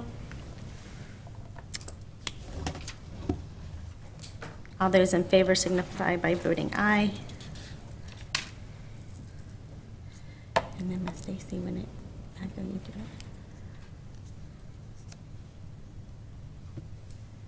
All right, and the motion passed 4-0. Ms. Stacy, would you like to? I would like to thank the community for being so supportive of our school system. It's special people that care about education that always come forward. It's the people who are involved that make the world go round. And I want to thank them for being involved and caring and donating to our organization that is where the future of America lies. Thank you. Thank you. The next regular administrative briefing and work session is scheduled for April 2nd, 2019 at 9 a.m. The purpose of the work session is to discuss annual review of alternative learning, code of student conduct, district staffing plan, cell towers update, rezoning update, school data update, and an update by the external operator, educational directions on Evergreen Elementary School. The next regular administrative briefing and work session is scheduled for April 18th, 2019 at 9 a.m. The purpose of the work session is to discuss impact fee rate indexing calculation, long-range planning, annual review of health insurance, code of student conduct, selling of district property, district staffing plan, and camp SOAR update. Okay, and Dr. Mayer, we'll begin with you. Awesome, okay. Officer McBride, thanks for being here tonight. How was school today? Great. It was awesome, okay, great. Thanks again for being one of our SROs. And next board meeting, the 9th, we signed the contract, so you'll be official for the following year, and we're glad to have you back. Thank you. Awesome, we appreciate you and all of your colleagues. And then last board meeting before spring break, I had the date wrong. So Mr. Gibbs' birthday is this Thursday. So happy birthday, Mr. Gibbs. Happy birthday. And we won't share that discussion we had about how I'm old enough to be your mom. We'll keep that to ourselves. Okay. I was like, oh my gosh. Grandma, baby. I am. Who said grandma? I could be grandma. Oh, okay. But anyway, happy birthday, and I hope you enjoy and have a great weekend, celebrate the entire week. So we appreciate everything you do for us. So, Thank you very much. And it's hard to believe it's the end of March, and spring break was just awesome, and I hope each of yours was equally good. And I know that our kids had a great spring break. They participated in the reading challenge that we had over spring break. We have the numbers in for our elementary, but we're still working on the numbers for our secondary, and so we will be celebrating those accomplishments soon. Remember that our elementary kids were doing the Marion reading challenge, and then this was the first time we had a reading challenge for our secondary students, and so they were going through the Gale database and using the brackets like it was the basketball March Madness. So we're excited to celebrate them. The Top Secret Prize Patrol will be going out the week of April 8th to honor those students and those teachers and media specialists, and we appreciate them as well. So we'll be talking more about that later. We are certainly all rested and ready to finish the year strong, and it was mentioned at the upcoming work session on April 2nd that we will have a data presentation, and I can tell you that we are excited, very excited about that. I'd like to share first some things that are coming up, and then I'll go back to some things that happened prior to spring break. So this Saturday is the celebration for Marion County's 175th anniversary, and we are so excited to be part of that. I want to give huge kudos to Scott Mitchell at our Silver River Museum. He led the team on this one, so we will have a replica of how Marion County School was at that time, and joining him will be the folks from East Marion, and even the students out there who participate regularly with him at the museum, and they'll be dressed in period garb, and they'll all be out there. So I encourage all of you to go out and of course see all of the great displays, but particularly stop by please and see Mr. Mitchell and our students. I was talking with the sheriff. I popped in to see him yesterday, and he said that they will all be dressed as such too. So I think that'll be a hoot to see everybody. So coming up too, we're doing a lot of outreach with our recruiter, Ms. Corpy, and she's been to Michigan. She's been all over Florida. She's been to Georgia. Well, she and I are going to Penn State. So we're going to be there on Monday, April 1st. And I've reached out through their alumni association. We've already got interviews scheduled with potential teachers. So we are looking forward to that. And it's exciting to know that folks are wanting, even have the interest to come and see us. So we've got that coming up April 1st. Then, of course, we have our job fair on April 27th, and that's from 9 to 1. And remember that this year it's at Vanguard because we're going to, we're taking over their gym this year, and we're also going to involve our Future Teacher Academy, and they're going to be docents and help us with that. We have our assistant principal pool and our principal pool selection, and that's coming up on May 4th. Now, this information is all on our website. There's great, and thank you, Mr. Christian, and your team too, for getting that on the website. If you look at our website, there's special tabs right up there where you can just click and go right to that information. So that's very helpful. Being emailed to you now, go ahead, Dr. Alves, and email this, is a report that we got from the state, a monitoring report from the ESE department. And we're very excited to share this with you, that in this report, and she had, when she did her presentation at the work session, she gave you some background on that. There's a few recommendations in there, and speaking of work session, we're going to have her back, if we can schedule that. We're going to have her come back to do a full-blown detail of this, but we want to send this to you now so you have it to look at. There are recommendations that have been accomplished, and there were only 3 required actions in the entire report, 2 of 3 which she has already done. One was to be especially conscious and to do a reporting mechanism for the graduation rates for our students with disabilities. The deadline for that was June 27th. She's already in that process. They recommended a model inclusion classroom with a deadline of December 13th. She's already moving forward with that, and especially she said to say thank you about the staffing plan because that's in there. So she's taking care of that. And then on January 9th, there has to be a follow-up conference call with the state on that. So please take a look at that. Any questions between now and the time that she does the work session, by all means, please reach out to her. So those are things that are coming up, and then I wanted to tell you a few things that happened prior to spring break. First was we had the state board meeting, and that was the Tuesday of spring break, and the date escapes me now. So we were there to be there when Dr. DeCensi from Education Directions gave the report to the state board on Evergreen. They're the external operator for Evergreen. Dr. Grantham, myself, and Reverend Cummings were there. And so they presented, and I think we waited, we were there for 4 hours. It was a great meeting. There's a lot happening, but we were there for 4 hours, and then directions were up for 5 minutes, and then we left. Anyway, so we have that, and then they'll be here on April 2nd to give the in-depth report to you. And again, they had 5 minutes, and then they were done. So then right before spring break was the school district, all the superintendents from all the school districts, FADs. We had our meeting, and this is our meeting that we have in Tallahassee. And so we were gathered there, and almost all of us were there this time. And it was one of the most sombering meetings that I've ever been to.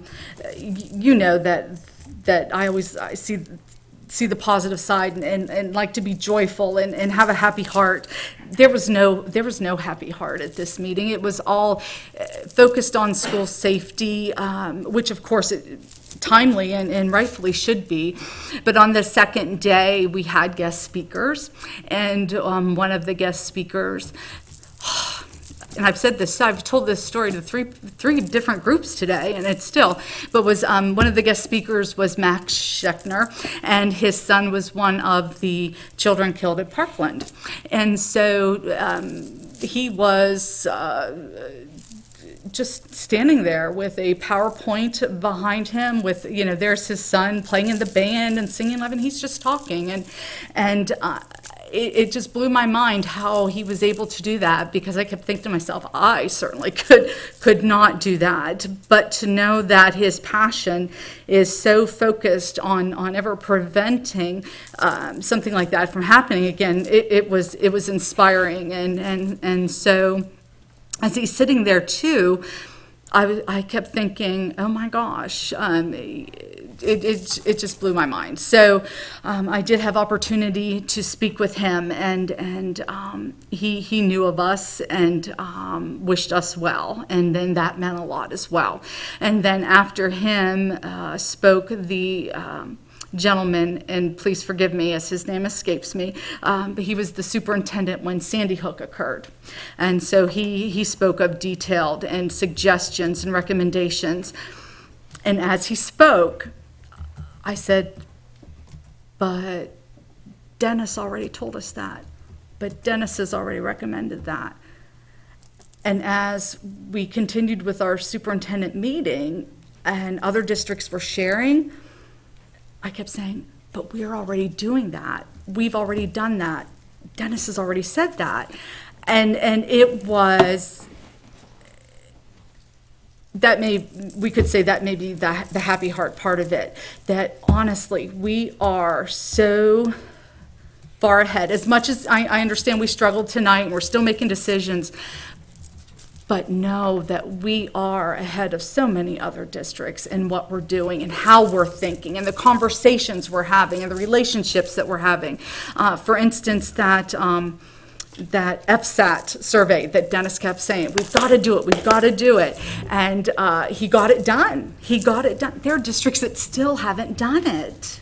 And that was a great concern to the leadership of our district. And they were quite clear that as these mandates are coming down, they must be done. The times when superintendents could say, I'll get to it later, I'll do whatever, and Miss Stacy, you know that time, those times are over, and I am just very grateful that we have him looking out for us on this, so, I slept a little better that night.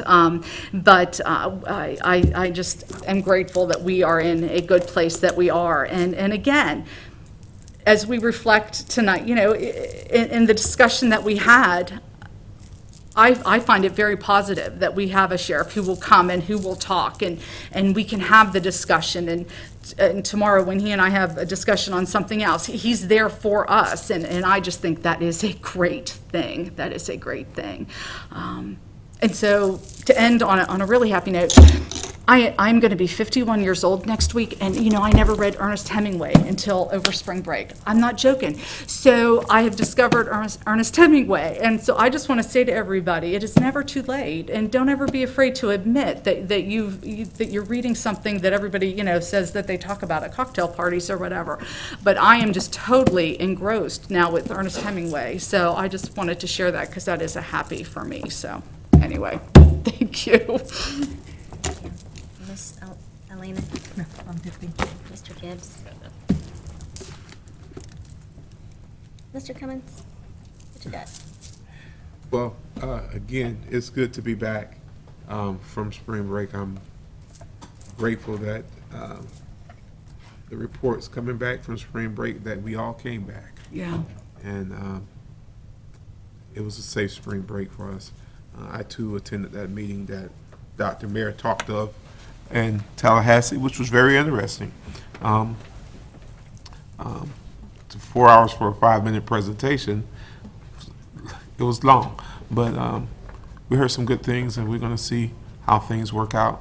We're looking forward for Evergreen to do well, as well as our other turnaround schools. We're expecting and hoping that they will do very well and come out of the status that they're in. I do want to thank the board for the commitment that all of us have for making sure that our schools are safe.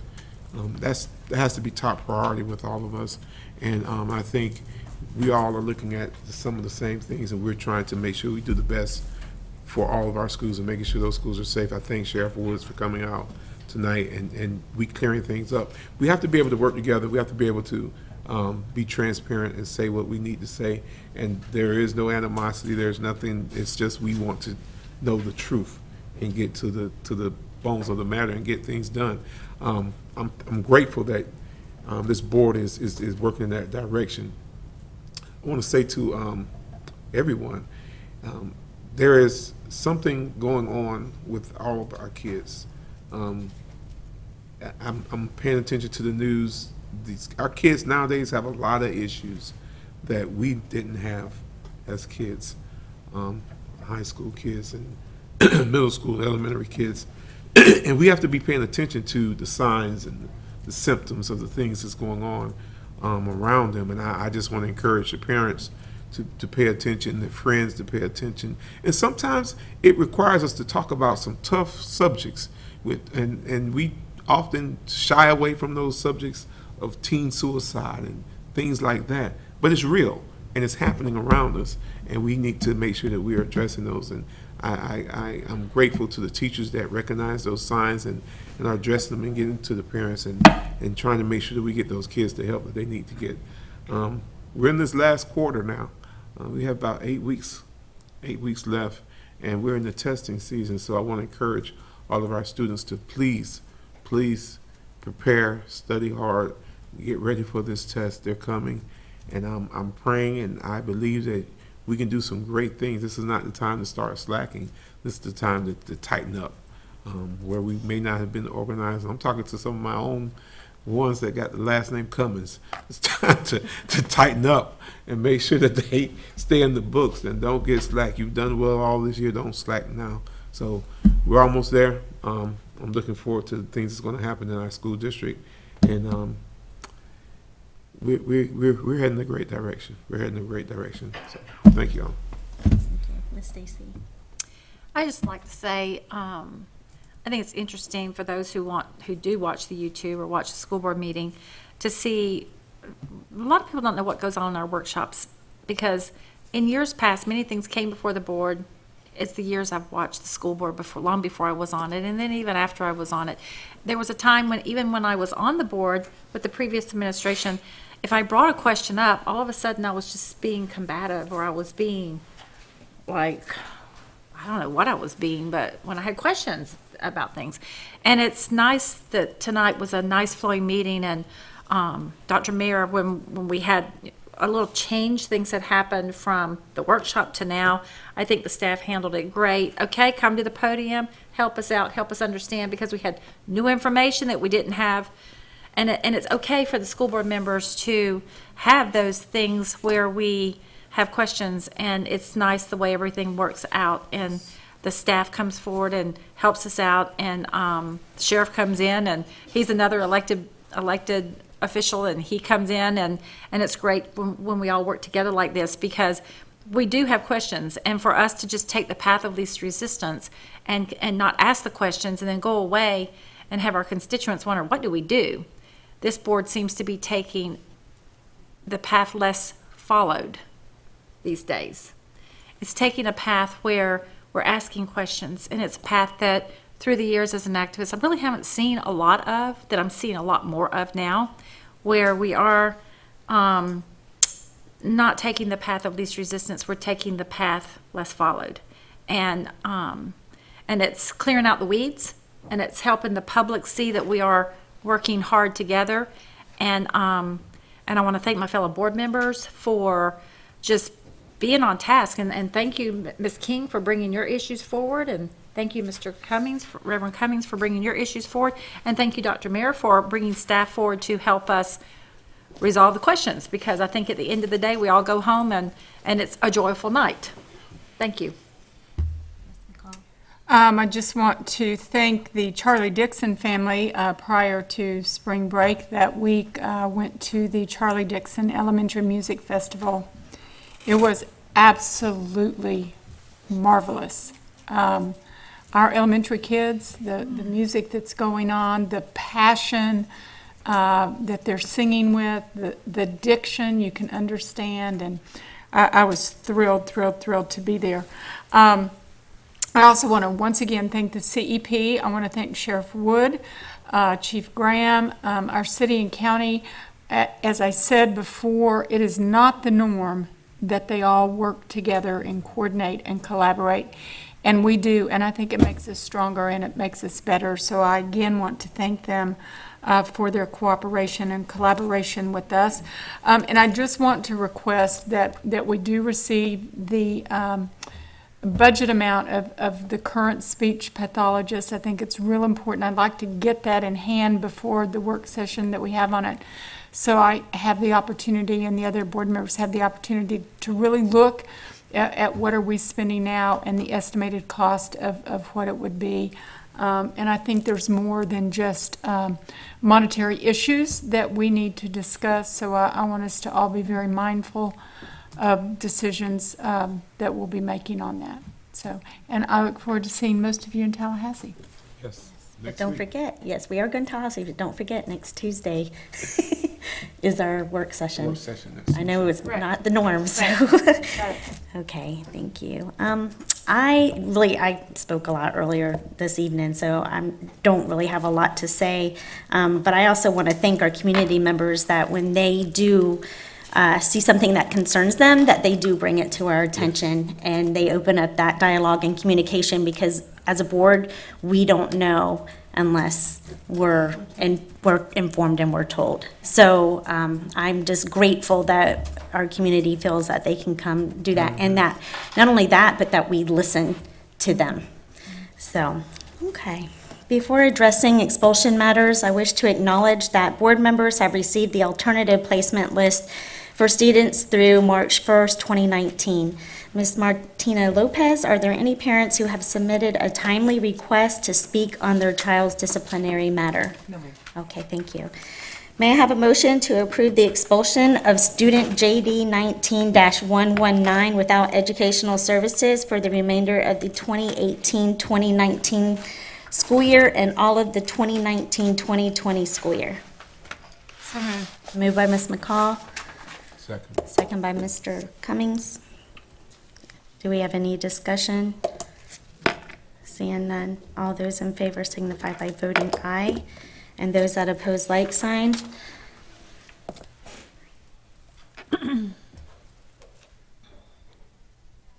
Okay, and the motion passed 4-0.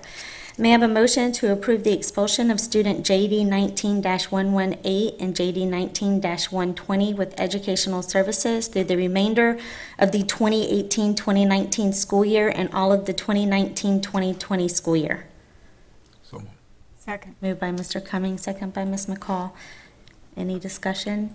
Seeing none. All those in favor signify by voting aye.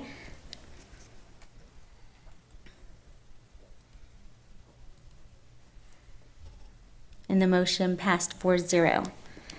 All right, there being no further business, may I have a motion? We gotta go off air. Oh, that's right, we do have to go off air. We're just going to clear the room because it's just too. We don't have to. Okay, so we're going to recess. We don't have to clear the room. We We just go don't, off we're air. just going to go recess for, We don't even have to recess, we just have to go off the air. okay. That's Mr. McCants.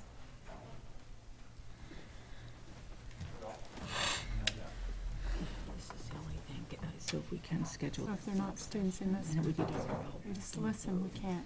So on the speech Should class, talk. they'll just. I'm not, we might be hot, I'm not sure. You want to add it to a work session currently? That we already have? Yeah, Okay. do you have the schedule with you, or? No, I don't.